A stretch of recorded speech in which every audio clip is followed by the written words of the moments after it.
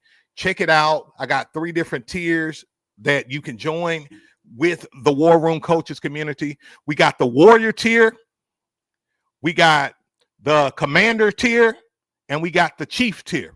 Okay. And each different tier has different benefits, right?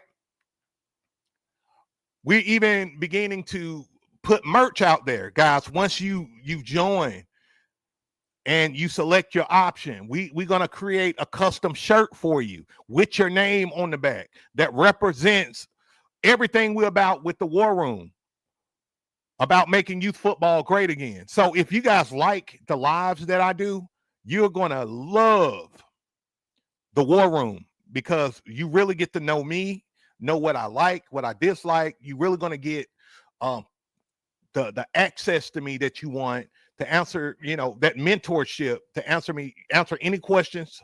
You can ask me any questions whatsoever, and I'm going to be there to answer them to the best of my ability. You got 15 years of experience right here. The War Room Coaches community. And that's the year-around coaches clinic. And if I'm not mistaken, this is going to be the only year-round coaches clinic in the world. In the world. All right. RTMS Gaming says, how can you simulate real game situations in practice if there aren't enough players on both sides of the ball? Okay, great question, Coach. This is one that I get a lot, and I've dealt with a lot in my coaching career, because usually I average around 20 to 22 kids, give or take, depending on the year. And usually, of course, we don't have enough players sometimes to do 11 on 11, or the personnel doesn't match up properly. So what we usually do is we'll go 7 on 7, 8 on 8, right? And we simulate real game situation by playing one half of the field. That's one of the things you can do. Play one half of the field with what you got. If you got 12 players, go 6 on 6. 14 players, go 7 on 7. Be creative, improvise that way. That's exactly what we do. We assimilate a scrimmage just by playing half of the field. And, we may not be able to run all of our plays the way they are designed, which is okay, but we still able to do our dives, our sweeps, our off tackle stuff. We're still able to do everything we need to see and simulate for our kids to be ready to play on game day, right? So that's what we do.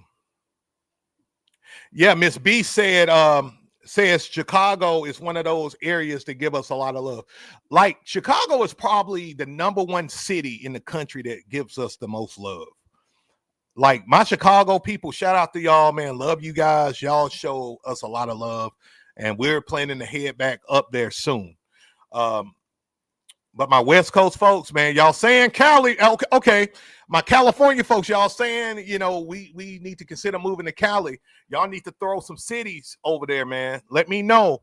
I mean, I know Miss B, she know her cities in Cali and all of that, but I want to hear from you. I know what Miss B thinks. We've had thousands of conversations about it, but I want to know what you guys think as it relates to location. That's a good point, Kennedy. He's so right. You can use coaches to be kind of the players too, and we do that as well, man. Like especially if we don't have a lot of kids on the line, we will put our big coaches out there to block or something like that, to simulate like a big defensive lineman. So if you got coaches, man, they're your best friend when you don't have as much personnel. Or dads. Get dads out there. Get the dads out there. You'll get the mom. Hey, talk to some of the moms. They'll come out there sometime before the dads. Maurice said the Beast Chalk Talk podcast. I like that one too. That was nasty. I like that. And what I'm doing, guys, I'm going back up, making sure I don't miss your questions. Again, if I did, forgive me. Just repost it, guys. Just repost it.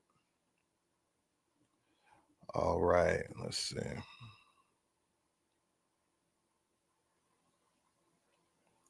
I live, Coach Lady Love says, I live in Lynchburg, Virginia, and we have no real football support. How do you recruit in this situation for coaches and players? So I would love to know more about, like, when you say no coach or no support, what is that support? What does support looks like to you? Because that can vary, right? Is it that the community itself is not supporting you whatsoever? Is it that you may need funds and you're not getting, funds? Is it that you're not getting kids? One thing that we do, period, here is, and this Coach Beast has done since the beginning. I go to the schools, I talk to business leaders, I talk to important people, and I get them behind us. I talk to the pillars in that community, right? Because my goal is, I don't see myself just as a youth football coach, but I see myself as a community leader. So I come as a community leader, and we look at our program as a high school prep program. So when I build these relationships with people, I start now. I don't start in June, July, right? I start now. This is the time, y'all, where you go to the schools, meet the principal, assistant principal, front office, let them get familiar with you. This is the time you post on social media, letting people know when you're going to do camps. If you're not doing camps, you need to be doing camps. This is the time where you do it. Okay. You take advantage of this time, this downtime, because most of the coaches you're going to play against are not preparing for youth football. And that's a big mistake, because youth football now is a 4-season, 365-day a year sport. Okay. And if you are trying to just start in May, June, you're already kind of late. Okay. You need to start now, building relationships, prepping for 2025. What's your system going to be? What's your philosophy? What plays you're going to run? What catalog of plays you're thinking about running? Are you going to customize your playbook? What's your team branding look like? What's your team colors? Are you going with the same colors, different colors, same logo, different logo? What's your brand? Do people know you as a coach? Do they know you as a youth football coach? What is your coaching brand?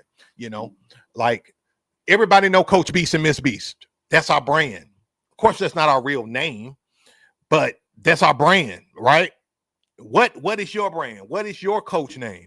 Is it Coach O? Like my daughter, softball coach, assistant softball coach, he was a police officer, and he got the coolest brand name. He's called Coach 5-0 because he's a police officer. Coach 5-0. Coolest ass name I ever seen. I wish I was a cop and took Coach 5-0.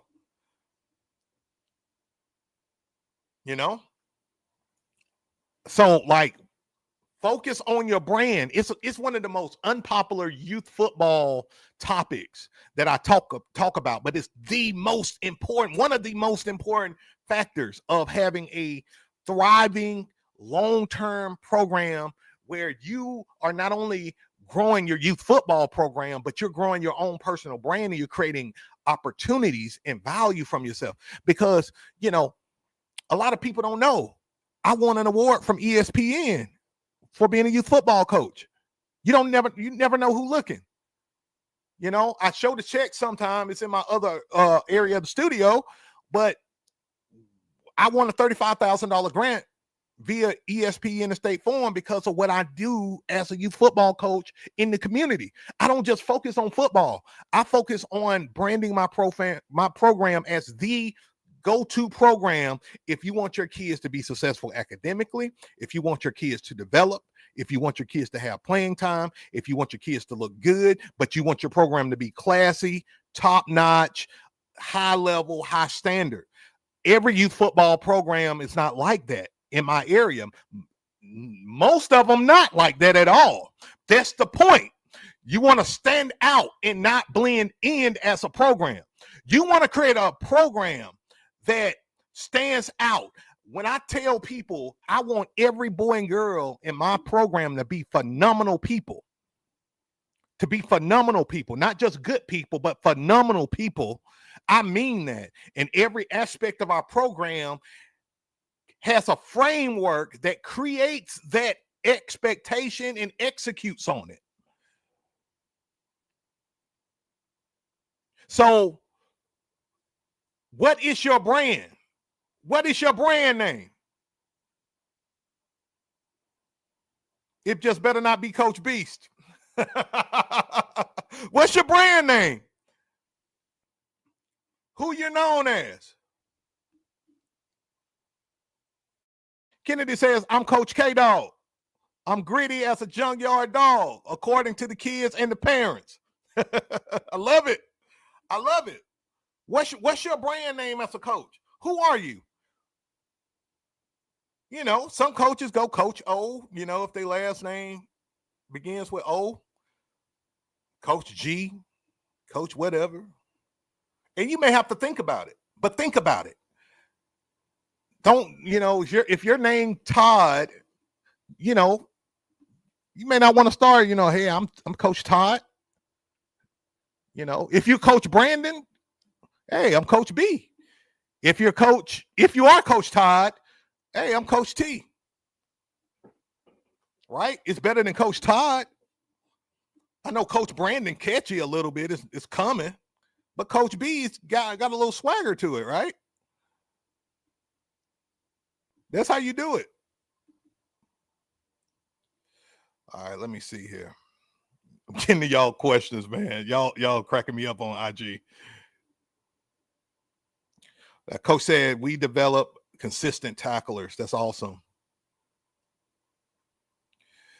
HVO says, like you always say, Coach, be a role model first and lead these athletes by example. Exactly. Let me show you something, and I'm gonna be on for 5 more minutes, guys, and I'm out of here. And I want to leave y'all with something extremely valuable. Excuse me. First and foremost, if you are a youth football coach or any coach at any level, you are a teacher first. It is your responsibility to teach your kids not only the game of football, but the game of life, even if it's on a base level. We know we're coaching young kids, you know, usually 5U up to 13U, maybe 14U in some areas, but a lot of those kids go off to junior high. But what I will tell you is that you have a responsibility to teach these kids certain values, life values. You know, I don't play around when I say I need high character coaches in my program. I'm not playing around when I say I need coaches who are ego free. Yeah, ego free. It's one thing to talk crap and to be that dog, but it's another thing to disrespect another man or another woman. I don't tolerate it in my program because, again, our standard is high. We want to be seen as a program of class. And guess what? A lot of people don't like programs who exude class, professionalism, character development programs. We got career development programs in my youth football and cheer program, guys. That's right. We got career development programs for our parents. We're teaching our kids how to tie ties. We're teaching our girls how to be ladies. We're doing it. If you want to do something that's bigger than football, that's so freaking fulfilling that it just blows your socks off, focus on your program being the standard in your league and being a high school prep program. What that means, Coach Beast, glad you asked. To be a high school prep program, you just got to prepare your kids for the next level. Focus on the things that will prepare your kids for the next level, not just as athletes, but student athletes, okay? Student athletes, student first, right? Make sure their behavior is right. Make sure their grades right. If it's not, hold them accountable. Take away playing time. If these kids don't have a father figure, you may have to be that makeshift father. You may have to be uncle.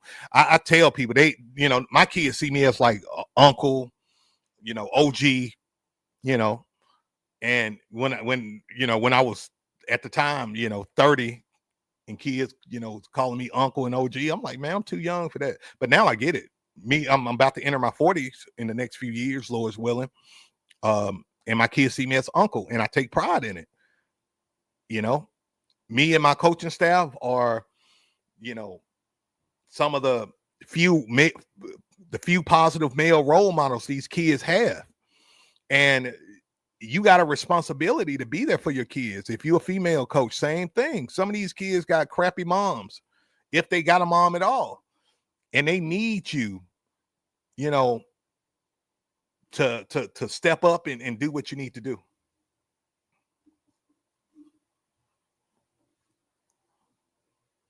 Mr. Detail of 2020. What's the best blocking scheme for youth rec league? Is zone blocking possible? Um, that's a good question. I'm gonna tell you what I do, because with youth football, every league got different rules and all of that. I don't know the rules in your league, but I'm gonna tell you what we've been using for years. Okay, so for me, we down block a lot. We do a lot of down blocking. Even though we do, you know, we do outside zone, inside zone, zone blocking, wide zone is a favorite. We down block a lot. And so if I had to say the best blocking scheme, if there was a best blocking scheme, which I don't think it is, but my favorite blocking scheme, I'm gonna put it like that, coach, is down blocking. I like down blocking because it's tried and true. My kids pick up the rules fast, and you know, we'll dry block as well, you know, but down blocking hands down is what I do. And you know, if you guys notice, like if you get the playbooks, you're gonna see plays that are got down blocking, zone blocking, outside zone, inside zone, wide zone, um, double team, combo blocks, you name it. We do it all. But like, if you was to say, coach, if I could teach my kids one blocking scheme, like what would it be? I would tell you either down blocking or dry blocking, just helmet on helmet with dry blocking. But I like down blocking because now my kids know, okay, I'm going to block my inside man. If there's nobody in my inside gap, I'm just going to climb to the second level and reach a linebacker, you know. And my kids picked that up great. You know, if we got tight ends and stuff, you know, we train our tight ends as well, you know. If somebody in your inside gap, we take on that guy. But if there's nobody there, we go on second level, or we may even kick out somebody, you know, and help kind of zone block that way. It just depends on what's going on in the scenario. Great question. Great question. Just making sure I'm not missing nobody. And just for the record, guys, Miss B's making fun of me. Let me see. I think she remember that white binder I used to have back in the day. But just for the record, guys, I'm on here every day, Monday through Friday, 6 p.m. My Friday may be a little the time difference.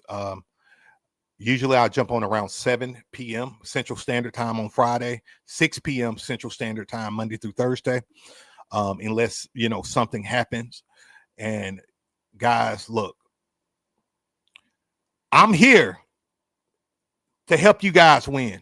And I'm willing to go all in to make sure you are the best of the best in your league. And that's what it's all about, because I care so much about the kids and the people connected to youth football. Youth football changed my life, guys. I wouldn't have gotten deep into football if I didn't coach. I mean, excuse me, if I didn't play youth football at 9 years old. Shout out to Coach Prince and Coach Banks. I always got to give them love, because that's when I knew that, okay, I can do this. I knew that I was as good as, I got a brother who was an all-state running back in the 90s. And, you know, I just wanted to be like him so bad at the time. And then when I started playing myself, I realized that, okay, I'm not a running back, but I can be a hell of a good outside linebacker and a hell of a good tight end. And that's what I was. And even though I always say, I don't know if I should say this, but I'm gonna say it. I always say I wish I went to another school that gave me a lot more opportunities, not just as an athlete, but as a person. I went as the best school in the world. However, I'm so grateful, because I wouldn't be doing what I'm doing today if I didn't have a good youth football coach. That's why youth football is so important to me. I know how life-changing it can be. And sports has been a part of my life since I can remember. So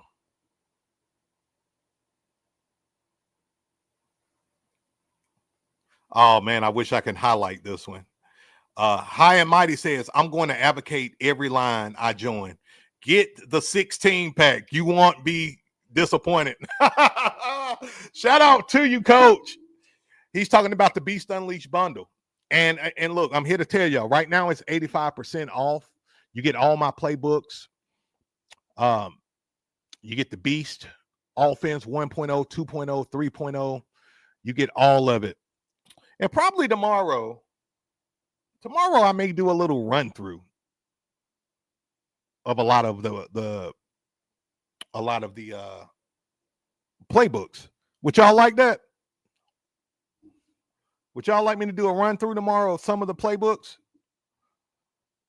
And if so, what y'all want to see? Let me know.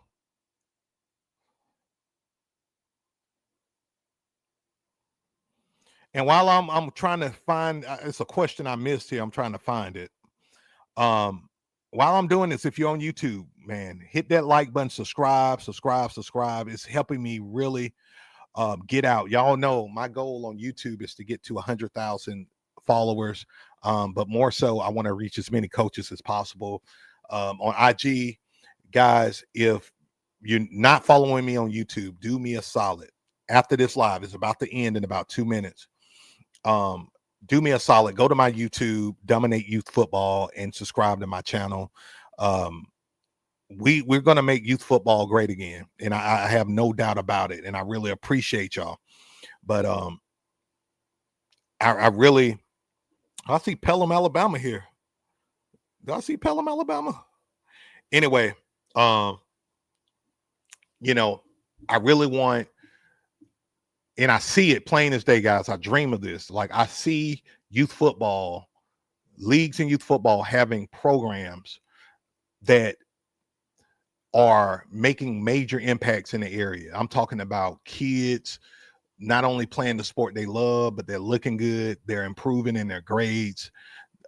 You know, regardless of the type of household they come from, they're becoming better people because of you, not because of me, but because of the things that you know, teach your kids through me. You know, I see it.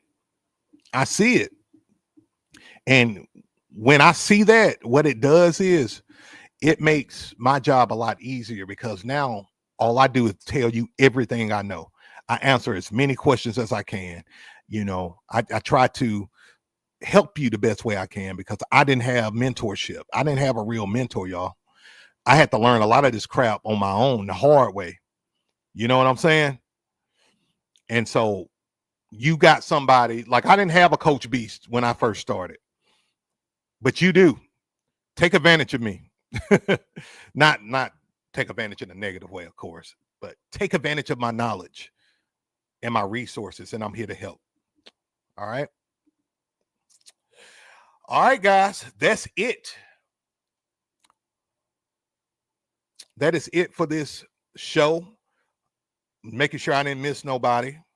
Yeah, I see somebody want me to go over the diamond formation tomorrow. I see Washington in the house. Shout out to you, Coach Allen. Welcome. Now, I don't know how in the world to say your team name. I want to say pull up Junior Vikings. Y'all don't laugh at me. I'm going to pop this up. I don't know how to pronounce the P word, the P word. I don't know. Yeah, you got this college educated guy that don't know how to pronounce certain words, and guess what? I don't care. But shout out to you, Coach Allen. Thanks for tuning in. All right, coaches, that's it. Again, if you haven't already, subscribe to the channel. We're going to be on again tomorrow at the same time, 6 p.m. Central Standard Time. Like, hit the notification bell. If you're watching this on IG, like and follow. If you're not already, tell your friends, tell your coaching staff that Coach Beast is live. All right. Until next time, win more games, score more points, and Beast out. Peace.